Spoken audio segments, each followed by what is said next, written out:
যদি আমরা বাতাসের উপভোগ পেতে চাই তাহলে কিন্তু আমাদের নদীর ধারে যেতে হবে, তাহলে বাতাসের একটা সুন্দর উপভোগ পাওয়া যাবে। আর যদি ভালো সাগর দেখতে চাই তাহলে কিন্তু আমাদের কক্সবাজার যেতে হবে, সমুদ্র সৈকতের এখানে। আর যদি আমরা ভালো মানুষ হতে চাই তাহলে আমাদেরকে ভালো মানুষের সাথে মিশতে হবে, তাদের সাথে কথা বলতে হবে, তাদের সাথে চলাফেরা করতে হবে, তবে আমরা ভালো মানুষ হতে হবে। আর যদি 11 থেকে 20তম গ্রেডের সরকারি চাকরি পেতে চান তাহলে আপনাকে অবশ্যই আসতেই হবে, আসতেই হবে, আসতেই হবে। কেন আসতে হবে?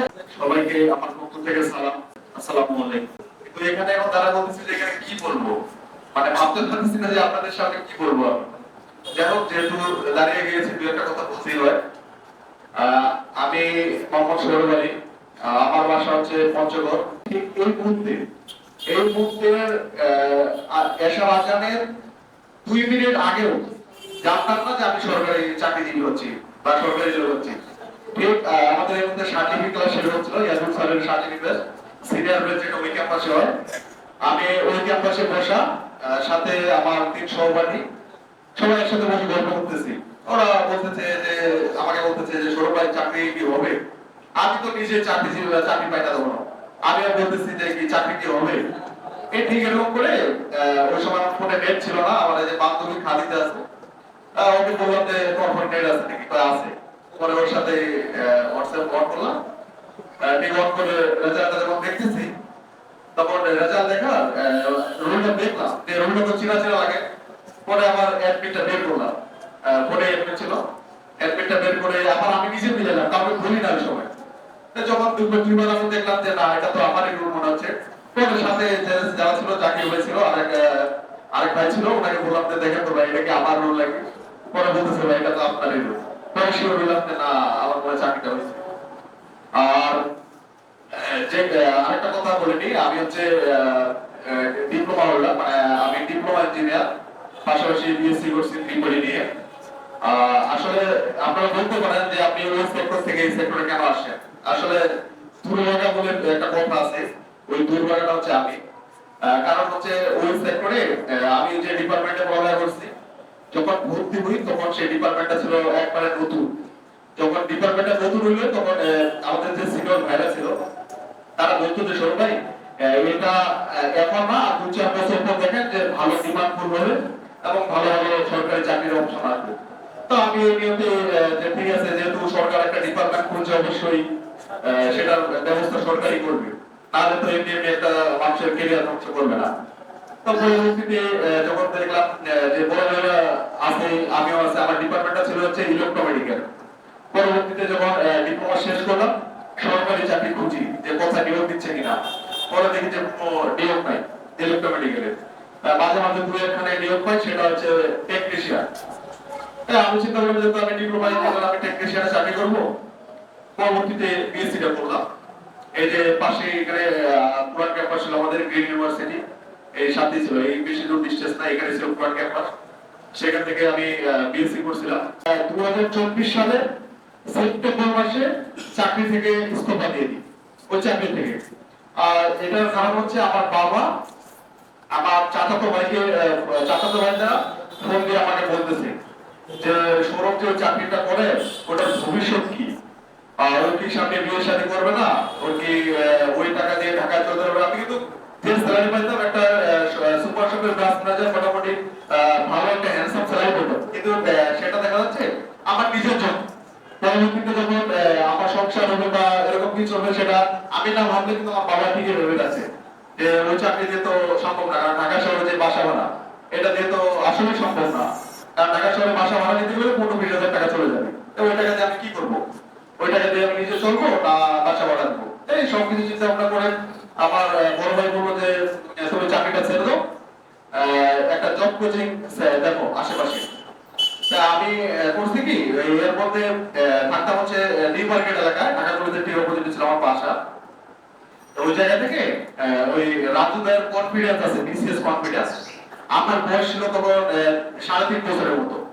3.5 বছরের মতো বয়স আছে, বিসিএস কনফিডেন্স আমি চলে গেছি রাজুদার ওরিয়েন্টেশনে। শুনতেছি বাসার মধ্যে, বললাম ভাবিকে যে এই অবস্থা, আমি বিসিএস এ ভর্তি হবো। আর যখন এই কথা শুনতে ভাবি কথা তোর বয়স আছে 3.5 বছর, তোর কোনো প্রিপারেশন নাই, চাকরি তুই এখানে কি করবি? ও আবার আমাকে কিছু বলেনি। পরে আমার বড় ভাইকে যে ফোন দিলো যে সৌরভ তো বিসিএস এর প্রিপারেশন নিচ্ছে। ভাই আমার করবো আর পাতা, তুই তো একবারে নতুন, আচ্ছা তো এর আগে তুই কোম্পানি চাকরি করলি, তাতে তো তোর কোনো চাকরি কোনো প্রিপারেশন নাই। তখন আমি চিন্তা করলাম যে ঠিক আসলে তো বিসিএস তো অনেক কঠিন, আসলে কঠিন ব্যাপার। অনেকের কাছে শুনি বন্ধু যারা প্রিপারেশন নিচ্ছে 3-4 বছর চলে যাচ্ছে, এখন ওদের পিরিয়ড রেজাল্টই আসে না। আমি সবসময় 3টা জিনিসের উপরে বিশ্বাস করি: the more you read, the more you learn. যত পড়িবে তত শিখবে। As you sow, so you reap. যেমন কর্ম তেমন ফল। আর তৃতীয় নাম্বার যেটা, সেটা হচ্ছে সে উপরওয়ালা, গড গিফটেড। সে আল্লাহ যেদিন চাবে আপনার চাকরি হবে হবে হবে। এই যে আমাদের মামুন ভাই ফার্স্ট ফাইটার, তো ওনার সাথে বেশ কয়েকটা পরীক্ষা দিলাম মামুনের সাথে। মামুন ভাই আমার মাঝে সাথে বলতো যে সবাই চাকরি হবে। এই যে প্রিয়াঙ্কা আপু 1 মাস আগেও ওই যে উনি যেখানে থাকে সেই মাঠে 1 মাস আগে উনিও জানতো না যে আমার চাকরি হবে, প্রিয়াঙ্কা আপুর চাকরি। ওই যে প্রিয়াঙ্কা আপুর বর পিছনে দাঁড়ায় আছে, বসে আছে। ভাইও আমাকে সেদিন বলতেছিল যে ভাই প্রিয়াঙ্কার কি চাকরি হবে? আমি বললাম ভাই এটা শিওর থাকেন, আমার চাকরি হবে, প্রিয়াঙ্কা আপুর চাকরি হবে। কি আল্লাহ নীলা গেল, আমার চাকরি হলো, বা কিছুদিন পর প্রিয়াঙ্কা আপুর চাকরি হয়ে গেল। তো চাকরি যে হবে না এটা শিওর থাকে। যে চাকরি হবে কিভাবে হবে? আমি বললাম আর আপনারা শুনলে চাকরি হবে না ভাই, অসম্ভব, এভাবে চাকরি হবে না। চাকরি আমি আপনাদের সুন্দর একটা কথা বলি, আপনাদের কাছে আশা করি ভালো লাগবে। যদি আমরা বাতাসের উপভোগ পেতে যাই তাহলে কিন্তু আমাদের নদীর ধারে যেতে হবে, তাহলে বাতাসের একটা সুন্দর উপভোগ পাওয়া যাবে। আর যদি ভালো সাগর দেখতে যাই তাহলে কিন্তু আমাদের কক্সবাজার যেতে হবে, সমুদ্র সৈকতের এলাকায়। আর যদি আমরা ভালো মানুষ হতে চাই তাহলে আমাদেরকে ভালো মানুষের সাথে মিশতে হবে, তাদের সাথে কথা বলতে হবে, তাদের সাথে চলাফেরা করতে হবে, তবে আমরা ভালো মানুষ হতে হবে। আর যদি 11 থেকে 20তম গ্রেডের সরকারি চাকরি পেতে চান তাহলে আপনাকে অবশ্যই আসতেই হবে। কেন আসতে হবে? আপনার প্রশ্ন এটা যে কেন আসতে হবে। আসলে দেখেন, আমি চাকরি পাওয়ার এই প্রায় কিছুদিন হলো, 23 তারিখে যেহেতু আমাদের গত মাসের 23 তারিখে আমাদের রেজাল্ট দিয়েছে, তারপরে কোচিং এ আসা একটু কমাই দিছি। বাসায় থাকতেছি ম্যাক্সিমাম টাইম, দুপুরে পরে আসার চেষ্টা করতেছি। কিন্তু ব্যাপার হচ্ছে কি, আমার সারা দিনের বাসায় যদি থাকি আমি 8 ঘন্টা, আমার 2 ঘন্টা পড়া লাগা হয় না। আমি এই কয়েকদিনে যেটা ফিল করলাম যে আমার 2 ঘন্টা পড়া লাগা না, একটু পরে আবার দেখি যে মোবাইল একদিকে চলে যায়, একদম ফোন দিল, বাস আর রুমমেট আসলো, ও আসলো, এভাবে গল্প করি। আসলে ওভাবে পড়া লাগা হয় না। আমি যদি কোচিং এ আসতাম ঠিক আমার সকালে মিনিমাম 6 ঘন্টা আমার পড়া লাগা হতো। এই যে কোচিংটাতে আসলাম না, এই 4 ঘন্টা যে আমার চলে যাচ্ছে, এটা কিন্তু আমি এই কয়েকদিনের মধ্যে অনুভব করতেছি।